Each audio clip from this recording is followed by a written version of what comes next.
The Peskin Report is sponsored by High and Happy Catering out of Springfield, Massachusetts. Their chef, Michael Best, can cook anything you want with or without being infused with cannabis. Check out some of what they make on their Instagram at High and Happy Catering or call them at 413-785-8999. You'll be happy you did.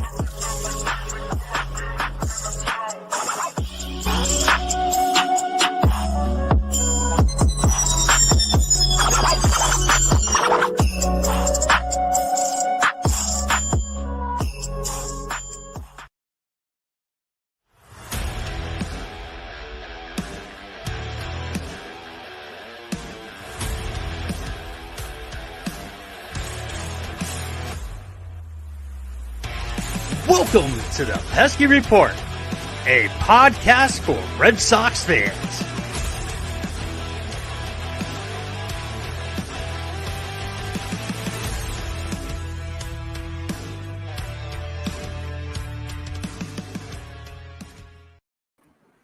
What's going on, everyone? Welcome back to another episode of the Pesky Report. This is episode 138, brought to you by Belly Up Media Sports. My name is Brad Chandler. With me tonight, Brandon Brewer. How are we doing, bud? Good, man. You know, every time I watch that intro video, my favorite part is at the very end when JD throws the horns and he goes, "Let's go." Let's go. Right. That's my favorite part of that video.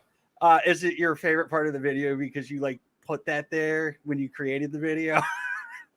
Well, I mean, I did put it there for a reason, but every time I see it, it's like, yep, that's good. Because he's like, let's go. And it's getting ready to start the episode, and we're ready to talk about the Boston Red Sox winning yet again another series. Yeah, so we did win another series. We lost the last game, which was kind of pathetic in my opinion. We'll get into it. Just wanted to let everybody know that we have responsibilities. We have Brandon here today. We have Brady, as I've said before, he's going to be gone on a hiatus for a little bit. Doink is dealing with a situation as well. So we wish them everything that's going on. Good luck. So let's get into it. So the Red Sox ended up taking 2 of 3 against the Oakland Athletics. Gotta say, one of the coolest things that happened in this 3-game series actually happened yesterday. I got to meet Hogdale in person. Wow. I mean, that has to be the biggest treat of 2022 is you actually got to meet the man, the myth, the legend himself. And I'm sure you guys had an absolute blast. I can't wait to hear about some of those stories. Yeah, I don't want to take it away from Hogdale and whatnot, because I'm sure he wants to talk about it when he comes on the show. But him and his family, they went on a vacation to Boston, and they decided, we're going to take the whole family. When I say the whole family, I think there was 7 of them. Wow. Went to Fenway, and he told me where he was sitting. So I was like, you know what? I'm going to grab a ticket right around that area. He was out in the bleachers, and I was like, all right, I'll get something close to that. And if there's empty seats, I'll sit behind you or next to you or whatever. So I go there, and I'm thinking, you know how sometimes when you see somebody in a video, and then you go to meet them in person, they look a little different than what they look like on video. No, not Hogdale. Hogdale looks exactly like you would expect him to look. He's literally 6'2". He's a big guy, tall. And I start walking up the stairs, and I look over to my left, and I'm like, Hogdale! I don't even say Hogdale. I say Hungdale. Giving shout out to Ed there. But walked up there. It looked just like the person you would expect, man. Super cool. Family was awesome. Sat up there with him for about 2 or 3 innings. Unfortunately, though, at one point I looked at him. I was like, have you had a Fenway Frank? And he's like, no. And I said, there's nothing spectacular about it, but you have to have one. So when the Red Sox come out for defense, let's go get a Fenway Frank. I'll buy it for you. I was willing to get him whatever he wanted, but I was just like, you need to have a Fenway Frank, especially with it being your first trip to Fenway. So we go down, we're in line and whatnot. So it was a quick inning for Winkowski, and we're in line, and Raffy's up, and that's when he hit the homer. So Hogdale missed Devers hitting the homer in his first game, and I felt so bad. But he did get to see Alex Verdugo's home run. But yeah, it was awesome meeting him. I'm so happy. It was cool. Like, I met him, Ed, Brady. Any of you guys, when you come up to Fenway, let me know. Like, seriously, I want to meet some of you people. I want to meet every one of our co-hosts in person. It's cool as hell. Did end up meeting one of our followers who also listens to this show. His name is Pierre. Shout out to him. Thanks for coming down and saying what's up. Yeah, he runs Sox France, I believe it is, Red Sox France. So that was cool to see him as well. That is cool. You know, like, just to segue off of that real quick, like, I think it's so cool that people have taken up the mantle of like Sox Canada, Sox UK, Sox France. Like, this is an international thing at this point where people love the Red Sox so much that they want to be the figurehead from that country. They're the token representative from those lands. And it's so cool that they venture to Fenway Park. And that's like the mecca for them. And I also concur. Fenway Franks are fantastic. You have to have one. If you've never been to Fenway, it's kind of a must-have the first time you go. I don't think they're great, but you definitely have to have one. It's kind of like one of those rite of passage things, and they're kosher, so it's all beef. Yeah, they're all right. They're nothing spectacular in my opinion. I'd rather have a sausage. Outside the outside vendors who sell their sausage and peppers and whatnot, I think are way better than they are in the park. So enough talking about the food. I'm sure we'll hear I can talk more about food all day. Well, I can talk about food too. I probably spent like $60 on food alone yesterday. Their chicken tenders and French fries. You get 2 chicken tenders and a bucket and a thing of French fries. It's like $13. Yeah, it's ridiculous. Rip off. So let's talk about the game on what was it? Tuesday. Sorry, Tuesday, because we had Monday off. Pavetta Day. It was Pavetta Day. I love Pavetta now. Like I not just now. It's like I love him even more. He's becoming more so like if he goes less than 6 innings, it's like it's a bad game. If he goes 6 innings, it's a bad game, you know. But he ends up going 8 innings in this game, and if you saw him at there was this one point, I don't remember what inning it was. He comes off the mound and you see him, and all you see him drop the F-bomb, and right behind him, Cordero is like, uh-oh. He was pissed. He was pissed off at that inning, and you would have thought it was the crappiest inning ever. I mean, he gave up 3 hits, gave up 1 run, and he walked 2. That's not a bad outing. And he went 8 innings. 8 strong, yeah. He threw 100 pitches, 67 strikes. It's Dude's a competitor. Why are we screaming? Why are we dropping the F-bomb? You didn't do anything wrong. You had a great game, dude. You gave up 1 run. That's it. No, and I think he's just that much of a competitor. He wants to go out there and give it his all. He wants to go out there and be the best that he absolutely can be. And in the last 7 games or so, he's been that. You know, season started off a little rocky for Nicky P, but over the last several outings, he's been the ace of the Red Sox staff. I have to say, I think it's since May he's been the ace. He's been going like 6 or more innings. I don't know if you could look it up, see how many innings he's been going for the last like 5 games. I'm pretty sure it's at least 7. Like he threw that Let's complete see. game, and then he hasn't thrown anything. Oh, I think he threw 5 the last June time out. June 9th. Yeah, June 9th he only went 5. He kind of got roughed up there, and That was the game against the Angels where he had 11 Angels. strikeouts, though. Yeah, Like he got roughed up, but he had 11 strikeouts. but let's see. He went 8 against Oakland, that 5 against the Angels. He went 7 against Oakland, 6 against Baltimore, 6 against the White Sox, complete game against Houston, 7 at Texas, 6 versus the White Sox, and then May 1st at Baltimore, he went 4 1/3. Yeah, I remember that one. That was the last bad game. At that point, his ERA was 7.84. And Now, right now it it's is sitting at down to 3.5, 350. right? Yeah, Yep. 3.5. Yeah. So I mean, like, so the opening day game at Fenway, I don't remember how long he went, but I went to that game and I was really disappointed. He had like a 10 ERA or a 12 ERA. It was ballooned, and now he's pitched so good that he's now down to 350. Yep. Throughout the month of May, he was 211. Throughout June, he was 225. It's just that April is what really kind of sandbagged his ERA, but that's why ERA is kind of a weird stat anyway. One bad month can ruin it for you. Do you think we could see Pivetta as like an all-star?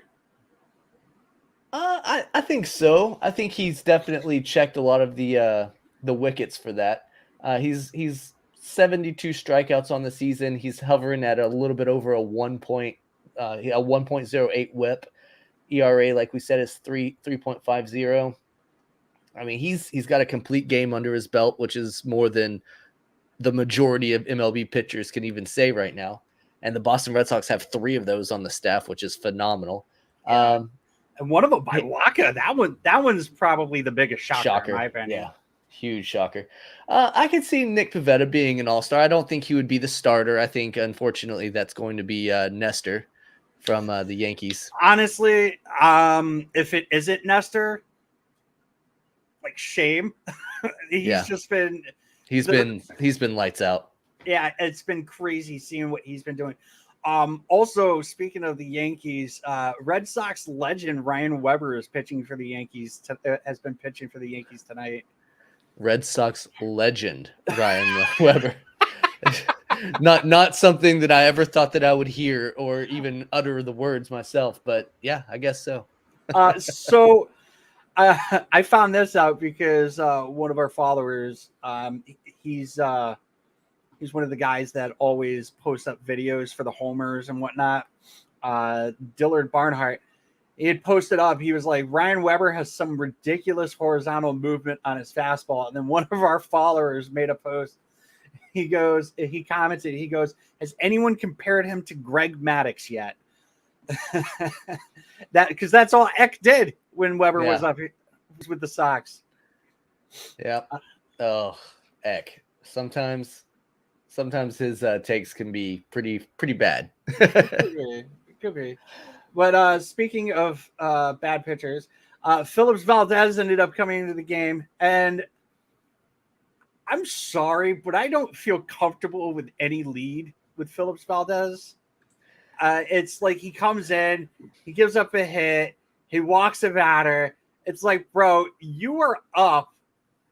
What was the score? It was 6. You're up by 5. Just throw strikes. Like, if you give up a home run, okay, it is what it is. It sucks, but your starter went 8 innings. You just need to go 1. That's it. Come on. Yeah. Fortunately, we did have a bit of a buffer there. We had a 6-run cushion, so it wasn't like he was going to go, or a 5-run cushion. It wasn't like they were going to be able to go out there and completely blow the lead. I think Cora would have acted quickly. Had any more runs scored, he would have thrown in Houck for the save opportunity. I think Houck was even warming up at that point. But with a 5-run lead in the 9th, you shouldn't even have to worry about that. But there's a reason that that old Phillips Valdez is as low as he is on our good friend Ed's pitchometer. Where's he at? He is 9th. just above Ryan Brazier. He's been better. I can't wait to see. I understand. I get it. But he has been better the last couple of outings since he's come back from, he had his short stint down in Worcester. He hasn't been As bad. He hasn't been as bad. Yeah, well, you can polish a turd, and guess what? It's still a turd.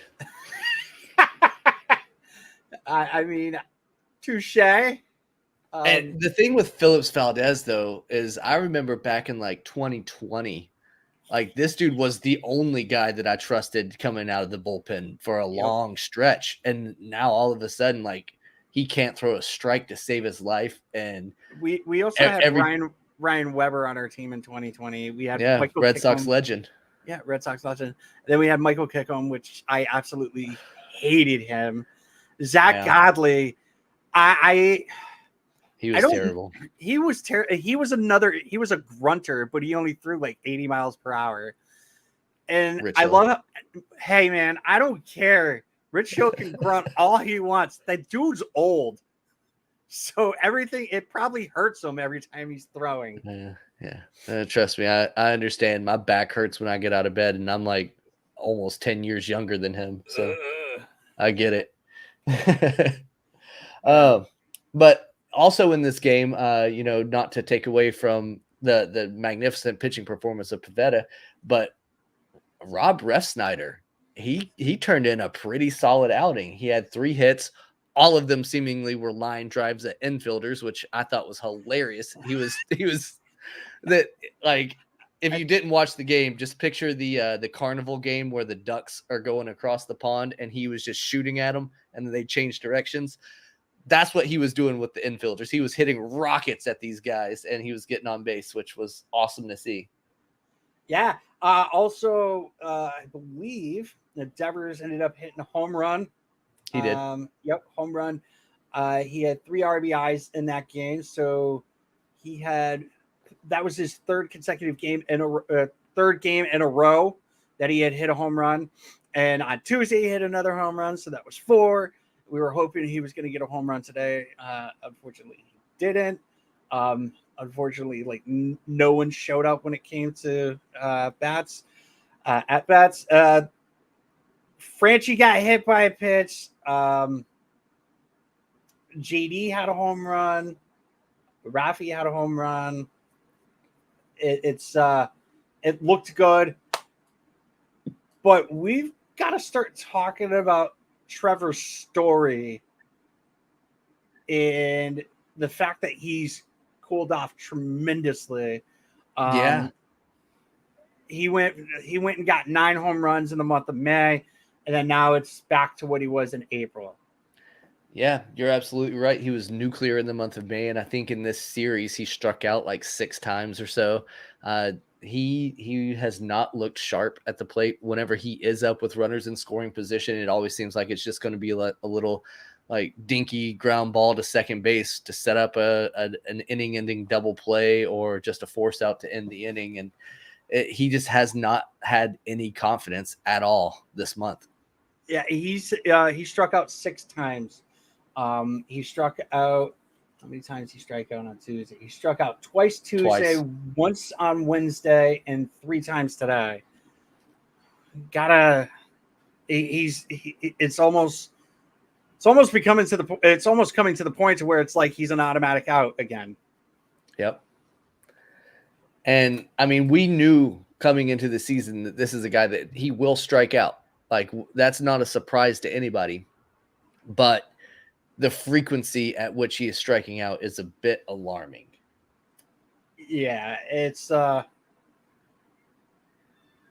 he's striking out more than Franchi is, which is not good because Franchi, I mean, like even last year, Franchi wasn't even like striking out this much. It seems that's what it seems like. So, I mean, he has. I don't know if this calculated today's game, but he has 76 strikeouts on the year. it's not good. Yeah, in his last 15, he has 23 strikeouts and 58 at bats. If you do the math, that is roughly 40% of the time he is struck out. Yeah, Not we good. gotta yeah, Not good. someone's got to change, man. Maybe he's got to hit the batting cages again instead of talking to the media. Yeah, I mean, it worked last time. Yeah. And we have a pretty rough road ahead coming up soon. You know, the Cardinals, they're a first place team, and then we start on a terrible stretch of nothing but AL East teams. And it's not going to get any easier for Trevor Story. So he definitely needs to figure something out, and he needs to do it soon. Well, we have Detroit next week, then we have Cleveland, and then we hit Toronto, then we have Chicago, the Cubs. The Cubbies, yeah. Yeah, we have the Cubbies out in Chicago. Then we got Tampa Bay, New York, Tampa Bay, Wow, that is crazy. That's what I'm saying. It's a tough stretch of a lot of AL East. We've got 14 games in the span of 2 weeks against Tampa Bay and New York. That's crazy, dude. Wow. Yeah, so like I said, it's not going to get any easier. So we need to figure out what's going on with that as soon as possible. But the game that you guys got to go to on Wednesday night, you got to see a pretty good one if you're a Red Sox fan, because Winkowski came up, he went 5 strong, got the dub, and the Red Sox rolled to a 10-1 victory. Gotta say, man, the last time when I went to Fenway, I went to the doubleheader against the Orioles, and I ended up seeing Winkowski's debut. And I was like, whatever, you know, it's cool that I get to see this kid's debut, blah, blah, blah. I think he went 3 1/3. And then when Evaldi went on the IL, it was supposed to be Nick Pivetta. He was supposed to pitch that day. And then what I thought they were going to do is they were going to move Nick up, and then they were going to also move Rich Hill up and have Winkowski pitch on Thursday. Well, news came out, and it was going around that Winkowski was going to get the start. So I was like, okay, hopefully he has a better game. It's, you know, he didn't have a good game against a terrible team like the Orioles. So maybe he can have a good game against a terrible team like the Oakland Athletics. So he started out the game good. He went 5 strong. And I mean, the Red Sox started scoring, and that's really what he needed. He needed that padding. Yeah, and then he cruised from there because, like you said, the Red Sox scored early and they scored often. By the time he left the game, it was 6-0. So he was cruising at that point. So it was good to see. I'm definitely glad that he went out there and kind of exercised those demons because, you know, making your debut, I'm sure the nerves were everywhere. And to throw up a stinker, I'm sure that kind of beat him. He beat himself up a little bit. But what was his ERA for that first game? Was it around 12? Oh, it was bad. Let's see if I can find that real quick.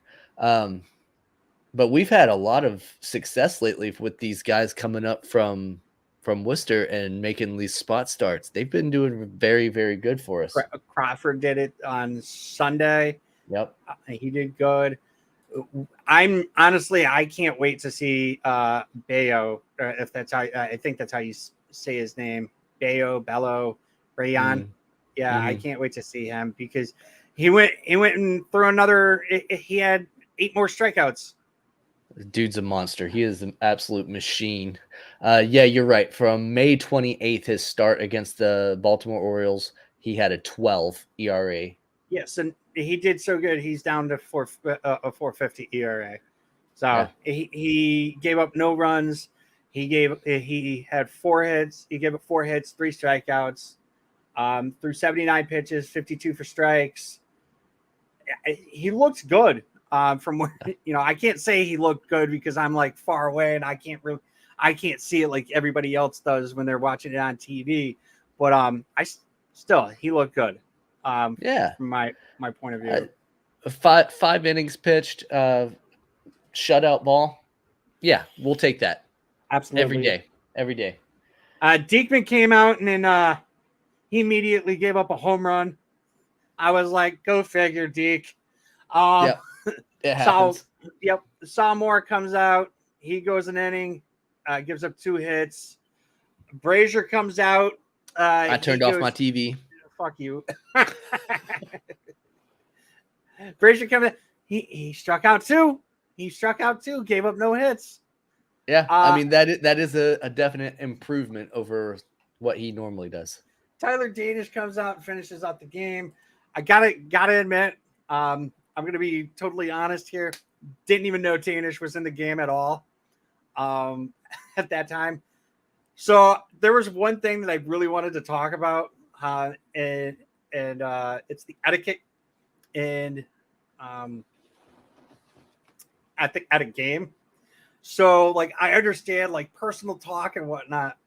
There were these 4 girls sitting in front of me, and they were next to these three guys. Whatever, cool, whatever. You guys are talking, yada yada yada. I don't want to know about your personal shit. I don't want to know about your mom telling you that you should hook up with your best friend JP, or LP, whatever his name is. It was literally the only. I couldn't even pay attention to the game because these girls were literally like up and down in the way and everything. Finally, I decided I have to move. I moved all the way down the aisle, so that I can actually pay attention to the game because they were drunk, totally like sloshed. And I'm just like, oh my God, just shut up. So if you are a listener and your name is JP or LP or something like that, shoot your shot, bro. Yeah, definitely shoot your shot. I don't know her name. I don't know any of the 4 girls' names, but Shoot your shot. If you got a best friend that's a girl, shoot your shot. Out of the cave. Out of the cave. It was obnoxious. Yeah, it's weird whenever you're near people at a ball game that are like, you can tell something's weird. Like those girls were drunk and they were just talking about their social life. I was at a game one time and I had a first date behind me. I think I had one too. They were literally right behind me. And it's so weird, like hearing their getting to know you type conversations. That's like, a terrible first date. Where are your parents from? What do you do for a living? Like these people probably met on Tinder and then decided to go to a ball game. I don't know. You think going to a ball game is a bad first date? I mean, to get to know somebody, yes, it is. It's a terrible first date. Is it a terrible first date in general? No. Like if you're just going to a game just because you're like, hey, I'm going to the Red Sox. I'm going to a baseball game, not just the Red Sox, but I'm going to the baseball game. Do you want to come with me? I don't think it's terrible, but like if you're trying to get to know the person, not a good idea because the people around you do not want to hear that conversation. Yeah, fair point. I was gonna say my wife and I, our official first date was to a Red Sox and Rays game, but we had known each other for a while before that. So we had already gotten past the whole getting to know you conversation. It was What's just your our name? first date. What's your middle name? When were you born? Yeah, Where were you? we already knew all that stuff at that point. I don't need to hear. I don't want to hear that shit. I think I had to get up and walk away like 4 or 5 times because it was getting obnoxious. Yeah, it does get annoying. I will say this was pretty funny with the girl that was trashed. Her purse was like under her seat and it was kind of open. I didn't take anything, but I was eating peanuts and I was just like, plink, plink. So when she left, she probably had like 15 shells in her. That's classic. I was like, oh my God, this is terrible. But yeah, all right, enough of that. Let's talk about today's game. Okay. Do we really want to talk about today's game? Today's game was terrible. I mean, Hill wasn't bad. I'm not saying it was terrible because of Hill. I'm just saying like the amount of like base runners we left. That's the problem that I saw with the game. 13. And I wore the Be Responsible shirt for a reason because 13 is way too huge of a number to leave runners on bases. They left. They were 1 for 14 with runners in scoring position. Terrible. And they Absolutely lost by terrible. 1 against the Athletics.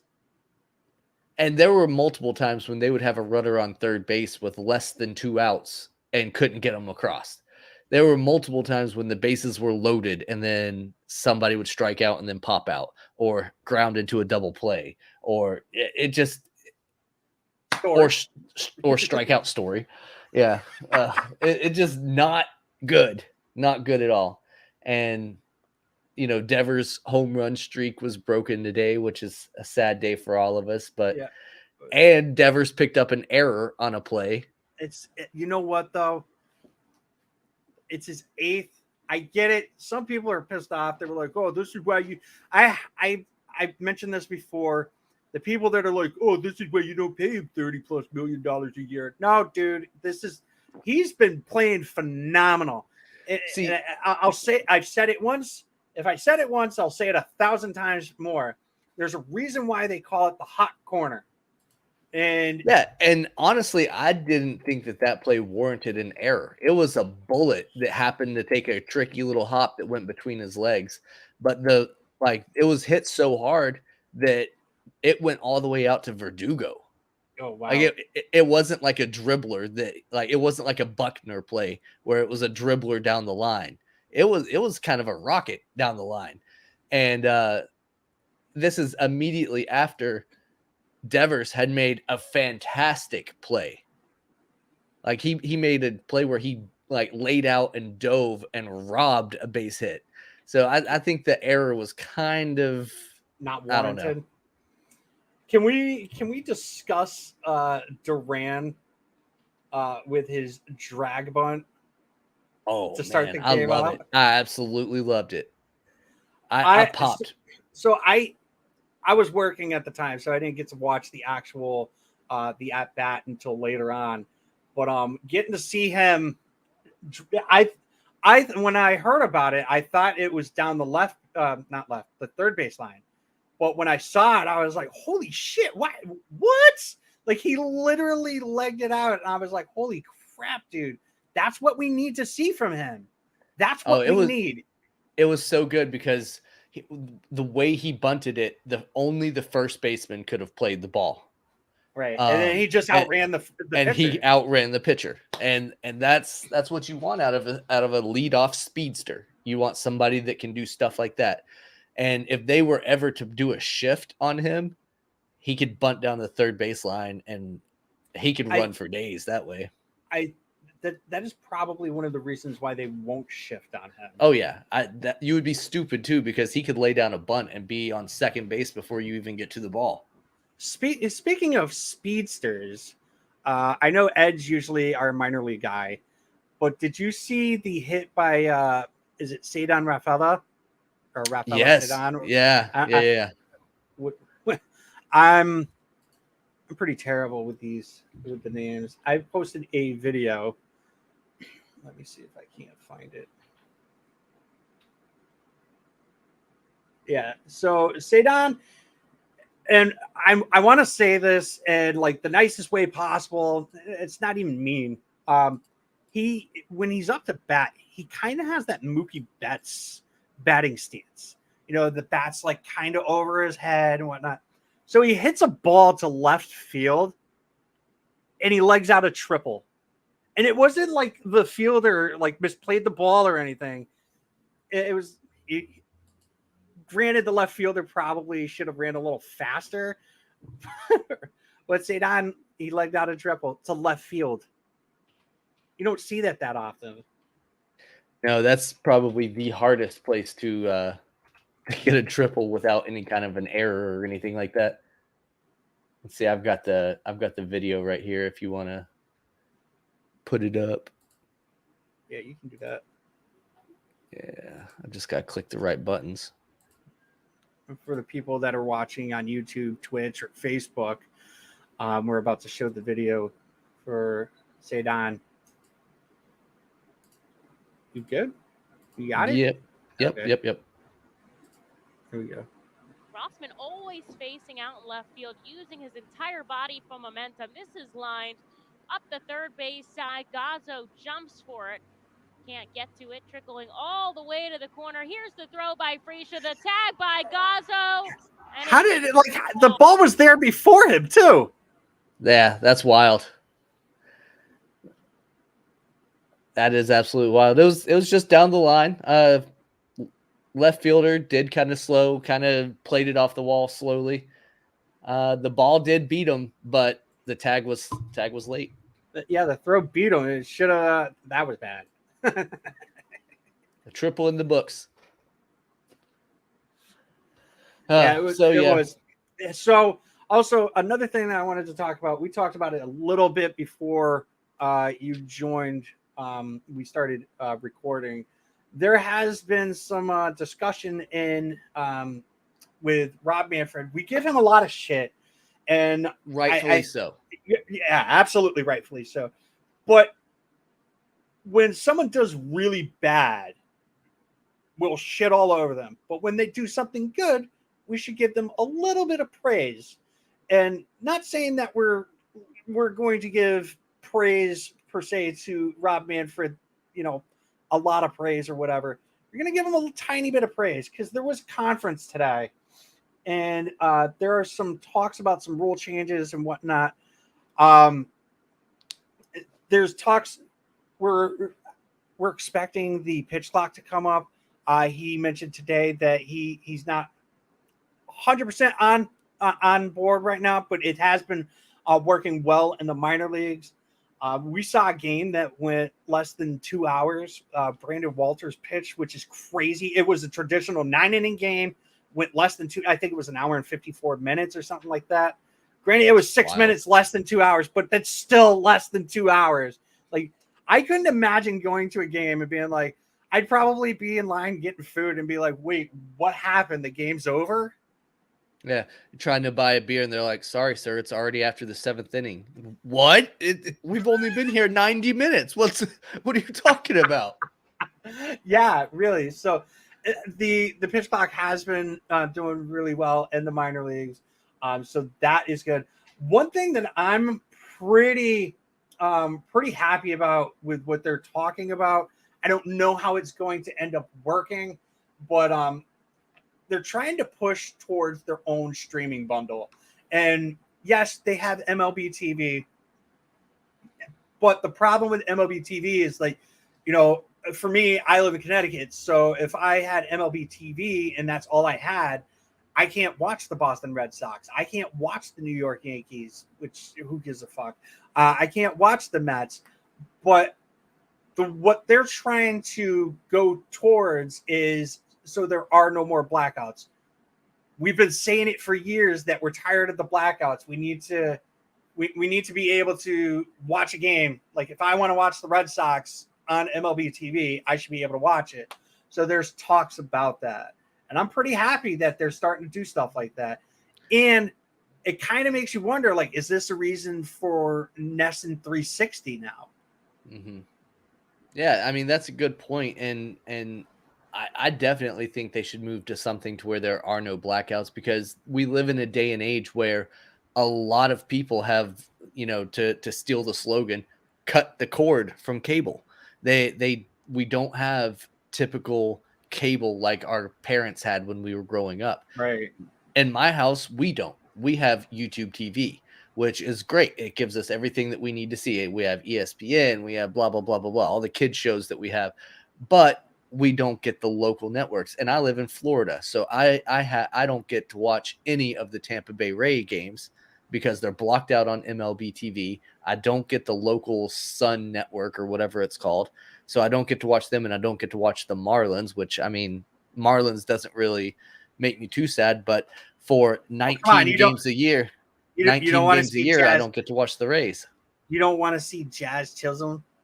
I mean, he's cool and all, but I'm not going to sit down and watch a Marlins game whenever the Red Sox are playing.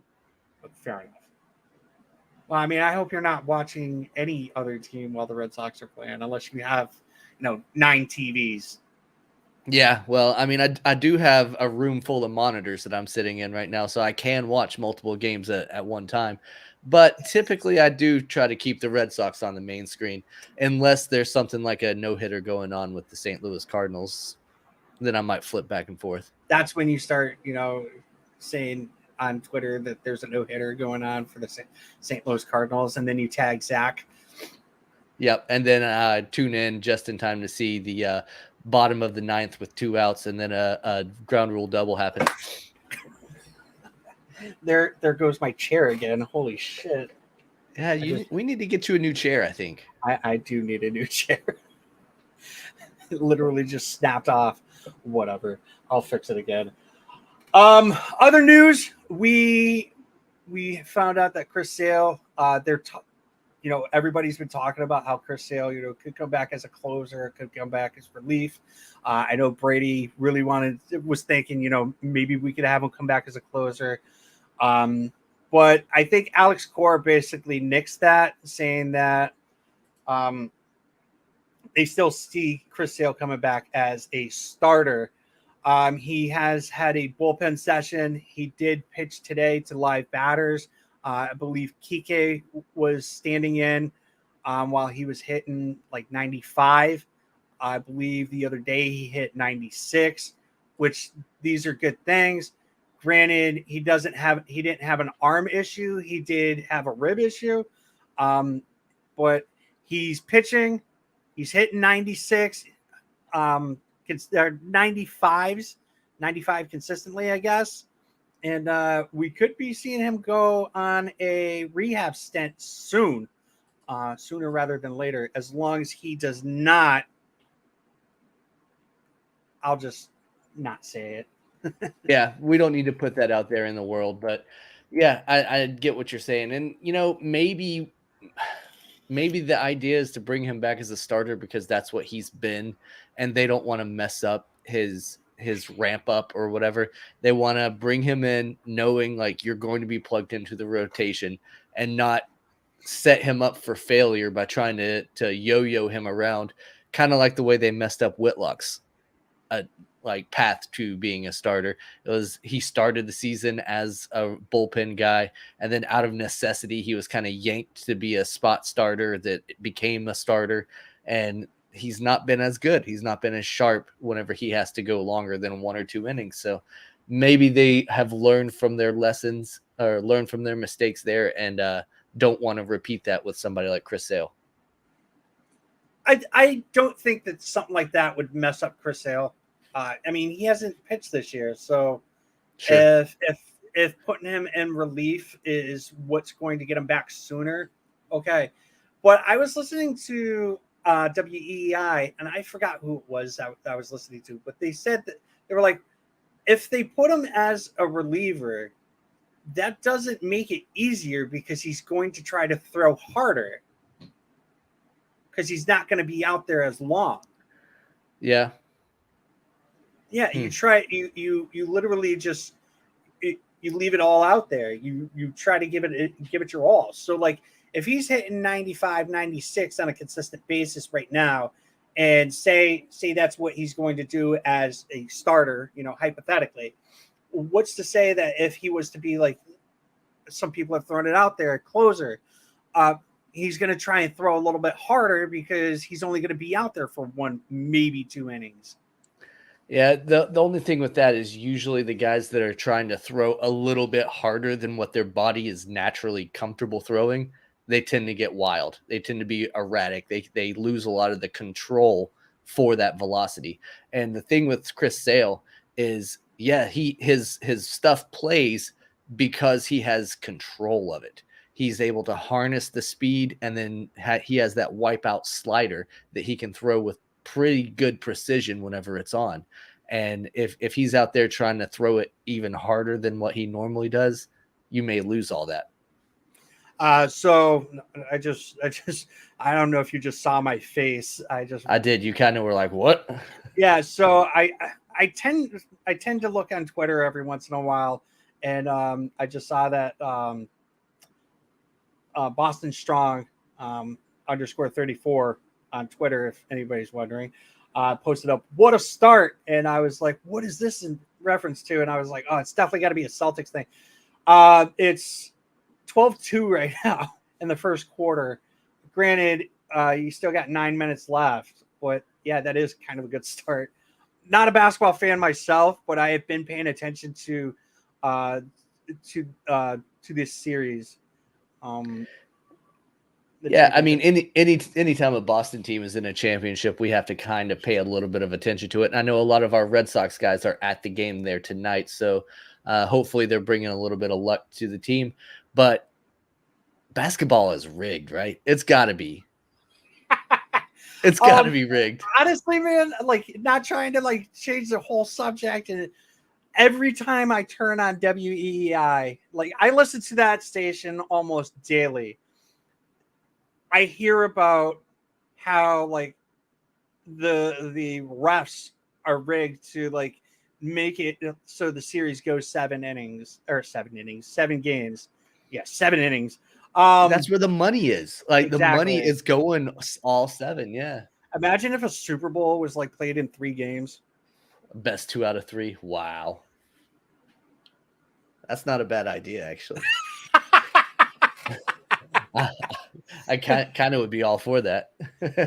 I personally, I understand why they don't have the Super Bowls at like in like New England and in New York and stuff like that all the time. They have it down in like the nice areas or domed stadiums or whatnot. But it's like imagine if they had it at like the home team, at the team who had the best record gets home field advantage, and you play at their home, kind of like the World Series. Yeah, I mean that would be interesting. I do like the neutral site for a Super Bowl, though. I think that's pretty cool. So best of 3 at a neutral site. Yeah, that would be pretty sweet. It would be like a whole month-long affair. It's already like the most expensive game. Do you think it would lose its luster at that point? Because with it being one and done, it's like, hey, we're playing 60 minutes. Whoever wins, wins. I don't think they'd ever change it. The one thing that would really upset me is if they go to a different country to play the Super Bowl. Oh, I don't think that'll ever happen. I think, if anything, like send the Pro Bowl to other countries as like a spectacle. Cut the Pro Bowl out, honestly. That can be your gimmicky like other countries game. That game is terrible. I personally don't like the regular season games that are over in other countries. I think that's crap for the home fans of that stadium or of that team, because like the Jacksonville Jaguars, for example, they typically play in London every year. So the season ticket holders, they pay for 8 home games, but they only get to see 7. Yeah, if I was a season ticket holder for that team, I would be pissed. Yeah, no, it's crap. And any team that goes to London and is the home team in London, their season ticket holders are kind of getting screwed. But what are your thoughts on like baseball teams? They do the same thing. Like there's sometimes where they have games over in they have games over in Japan. They're talking about having games in having more games out in the UK, which yeah, I'm all for that because of our friends and colleagues out in the UK. But like, what are your thoughts on that? Do you think that's the same situation? Well, I mean, it's a little bit different because baseball has so many games a season. So if you're a season ticket holder, you play 81 home games a year. You miss out on 3 of them, big whoop. You're probably not going to go to all 81 anyway. What are your thoughts on the Field of Dreams? It's a gimmicky game, but it's kind of cool, kind of nostalgic for those of us that remember watching the Field of Dreams movie when we were growing up. Maybe it'll get more kids into wanting to watch classic baseball movies or something, but it is what it is. Do you think the downloads for that movie like jumped tremendously after the Yankees and White Sox played? No, not really. I don't think I've actually watched that game or that movie. Really? Oh wow. Yeah. That maybe in the off season, what we should do is watch a baseball movie every week, and then we'll talk about that baseball movie and then whatever news we have. Do you think we should watch it together? Oh, those would be long podcasts that would probably be pretty boring to listen to. No, I would say like record it. That'd be terrible. Oh, just like watch it. Yeah. Just get a screening going so all of us can like talk as it's going on. Man, maybe we could do that. Yeah. We'll discuss it. Whatever. Yeah, so we have the St. Louis Cardinals coming into town. Yep. I guess they're already in town. Actually, we are talking to one of your friends. Actually, it's a friend of both of ours. Respectfully, I'd say, friend of ours. Right? Yeah. Zach, who was on your old podcast. We're trying to get him on because he's a Cardinals fan. We're going to try and get him on Sunday so we can talk some Cardinals Red Sox stuff. Very knowledgeable about the Cardinals. Pretty pumped to see him come on the show. But other than that, let's get into who we're going to see this next series. I do love the fact that we have the matchup that I wanted in the very first game. Waino and Waka. Yes. Yeah, So, that's going to be a good one. You got all four of them were on the 2013 team, right? Yeah. So you got Michael Waka, who was on the Cardinals in 2013 when the Red Sox beat them. You got Adam Wainwright, who was starting. Then you got Yachty catching, which Yachty has to catch Adam. Like nobody can, unless for some reason something happens, like God forbid, like knock on wood. And then you'll have Albert Pujols as the DH, and that is so weird to say because NL team, whatever. Granted, they'll be in the American League anyways, so he would have probably been the DH. But Albert Pujols is going to be the DH. So you're going to have four guys from the 2013 World Series or the National League champions and the St. Louis Cardinals. And I believe we only have Xander for the Red Sox. Yeah, only Xander left from the 2013 champion Boston Red Sox. I am really excited to see this game. Great. I don't know about you, but I think the nostalgia of all three of them still playing on the Cardinals is fantastic. Yeah, of course. Pujols kind of went his own way for a few years, but now he's back for his last trip around the circuit.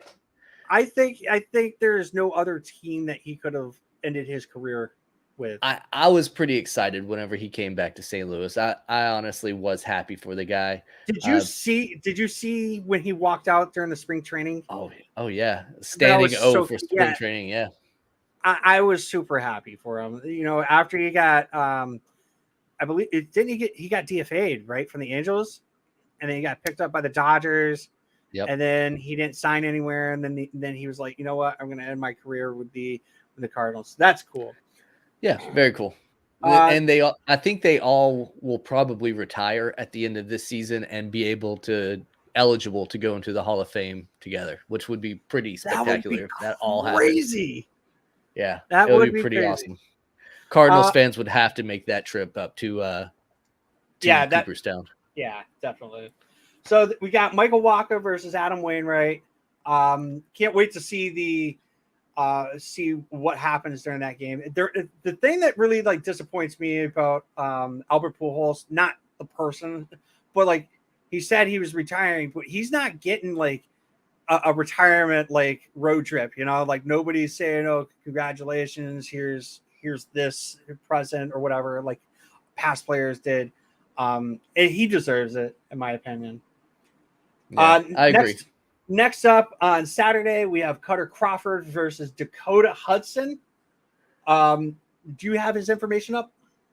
I'm trying to pull it up as we speak. All right. So Cutter Crawford, he pitched on Sunday. He had a great outing against the Seattle Mariners. Pretty pumped to see what he can do. I'm glad he was able to have that type of outing. So did you end up pulling that up? Yep, I've got Dakota up right now. He for the season, he's got a 3.29 ERA, only 36 strikeouts, so he's not a very overpowering guy. His last couple games, it doesn't look like he's been he's actually gone pretty deep. He went 7 in his last outing against the Reds. He went 7 in the game before that against the Rays, and 7 against the Padres before that. But his May performances were not that great. So hopefully we get the May version of Dakota and not the June version. So it looks like he has 5 pitches. He uses 4 of them on a regular basis. He's got a sinker, a slider, a 4-seam fastball, and a curveball. It looks like he goes to a sinker on a more frequent basis at 41.4% of the time. Out of all for the season, he's thrown that 429 times. His slider is at 27.2% of the time. And then he does his 4-seam and his curveball 13.7 and 11.8% of the times, respectfully. So it looks. I'm assuming if he's not getting that many strikeouts, he's probably a ground ball pitcher with the sinker. That's what it sounds like. Yeah. Yeah. All right. So next up, we got Nick Pivetta, which I'm calling it. He's going to go 8 innings again. All right.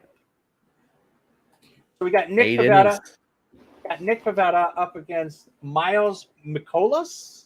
I think that's Michaelis. Miles Michaelis. Michaelis is the guy that just lost the no-hitter in the bottom of the 9th inning with 2 outs and 2 strikes on the hitter against the Pirates, and they were playing a shallow infield to try to protect against the dinky loop single. Loop. Yep. All right. Yeah, that makes sense. It ended up being a ground rule double. Oh, that's I did to deep center. I saw that. All right, what do you have on Michaelis? Well, I hope that coming off of that performance the other night where he was a strike away from a no-no, he threw like 120 pitches or something in that outing. So I hope he's a little bit tired. Fatigued, right? Yeah. So I hope he comes out there and he gets shelled early, and Nicky P is able to just cruise like he does. So he's 5-4. He's got a 2.62 ERA. He's pitched in 13 games. He's thrown 82 1/3 innings, 66 strikeouts. He's got a 97 WHIP. It looks like he's got a slider, sinker, curveball, and a 4-seam. He does have a changeup. It doesn't throw it that often. His number 1 pitch is slider. So it actually looks like it's pretty even with the slider and the sinker. Yeah, it looks like those are his 2.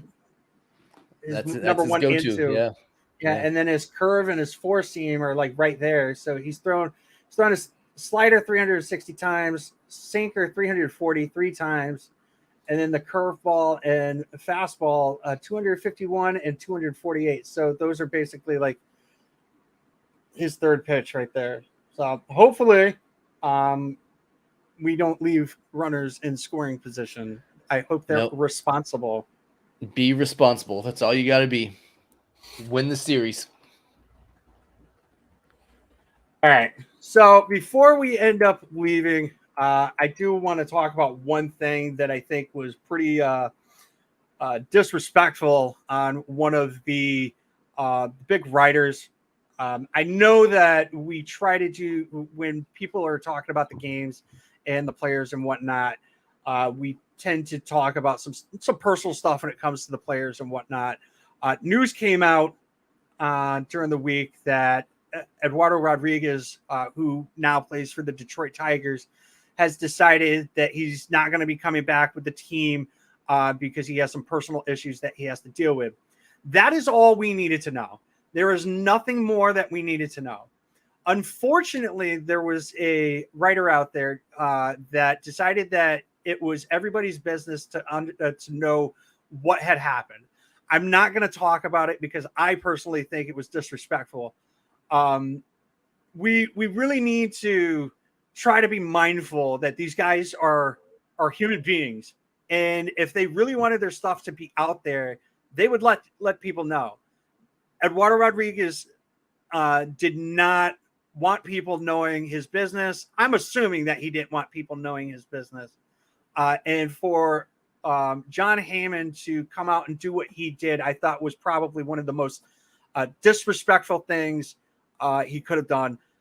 I'm not a big John Heyman fan as it is, and I try to stay away from like talking shit about the guy and about what he writes about and whatnot. And I understand he's a New York guy, and he never talks about the Red Sox, and and a lot of people like to troll him over that. I've done it myself, but that in itself I thought was tasteless. It was classless and disrespectful. Yeah, no, I agree. Whenever an announcement is made like that he's stepping away for personal reasons, let it be personal. We don't need to know it. If it's something that he wanted us to know, he could easily hop on Twitter, bang out 120 characters to tell us what it is that's going on with him and be done with it. But we don't need snooping reporters leaking news, but that's the name of the game. They try to go out there and break the news so that they can get clicks and likes and retweets and all that stuff. And that's part of the problem with social media and the world that we live in today. I personally like, I have a love-hate relationship when it comes to social media. It is what it is. You get some bad stuff that comes with it. I tend to get blocked or banned on Facebook on a regular basis. It's an ongoing joke in our group. How long is it going to take before Brad gets banned and whatnot? You've been running strong for a while now. I have been, and I'm kind of like I'm teetering on that, on that border. Like I'm right there, almost like all you have to do is just touch me, and I'm going over the edge. There was another thing that I really wanted to talk about as well before we ended up going, but I definitely wanted to mention that. Also, there was, speaking of social media and being trash sometimes, I found a guy in one of our groups made a post about how Chris Sale is going to opt out at the end of the year. And I had posted up on that comment or that status or whatever he posted. I was like, there's no way that you were sober when you decided to post this. And he he goes, there's no need to be disrespectful. And I'm like, I'm not being disrespectful. I'm just saying that you're stupid. There's absolutely zero chance that Chris Sale opts out at the end of the season. He's not going to get more than $27.5 million for the next 2 years. He's not going to get the $50 million deferred to him and 2035 to 2039. So you can. And then the other thing was he wanted to trade Xander Bogaerts for Tim Anderson, and not just Xander Bogaerts, but Xander Bogaerts and prospects. Why? What? Like, seriously, what is going through your head when you think of things like that? And his thought process was, we need a shortstop. Okay. Here's my thing. If Xander opts out and ends up on another team, which I'll be upset, just like everybody else will. But if he opts out, ends up with another team, we can, slot a Story over to shortstop. Now the question is like, now we have a hole at second base. No, we really don't, because you do have minor league players that are able to play that position. You have Fitzy, you have Nick York. These guys are going to be ready. What in the world are you thinking that Chris Sale is going to opt out, and why are you thinking we need to go after Tim Anderson? I did see that one about Tim Anderson. And I know one of the things that he cited was the extra year of control. Who cares about one measly year of control for a less less desirable player? Like, yeah, Tim Anderson, he's pretty good. He's not bad. I take Xander Bogaerts 7 out of 7 days of the week. I'm 100% behind you on that one, but I just don't understand the thought process when it comes to some of these people who literally just say, "Hey, this is what we should do," and I thought my comment was absolutely hilarious. There's no way you're sober. So. For those that are still watching live, we just got an update. showing the Red Sox players that made it cross town to the TD Garden Nice. to see the Celtics playing. You got Strom in there rocking his Tatum jersey. It looks like Chris Sale hanging out back there in the back. You know, we got some representation out here. Xander up there throwing up the deuces. Franchi over there right beside of him. Nice. Look at Doogie in here. Look at Doogie. Doogie. I'm trying to figure out who some of these players are. Who's in the background over here? You got Brazier. Is that JBJ next to him? That's JBJ right there. Yeah. All right. Who is right next to JBJ? I can't tell who that is. I know you got With the Big Fudge. sunglasses. Who's behind Big Fudge, though? It may be random fans just jumping in there or something. Who knows? Who is up in the front? Those two dudes in the front. Is that Josh Taylor? Is it? You know what? It actually does. It looks like Taylor. Wow. Yeah. So good for them. They made it over. Hopefully it brings some good luck. It did look like Winkowski was back there too. Is that no? That might not be Winkowski. Who's behind Xander? Is that Deke? No, I don't think so. Whatever. Hopefully. Whatever. Let's go Celtics. Let's go Celtics. All right, man.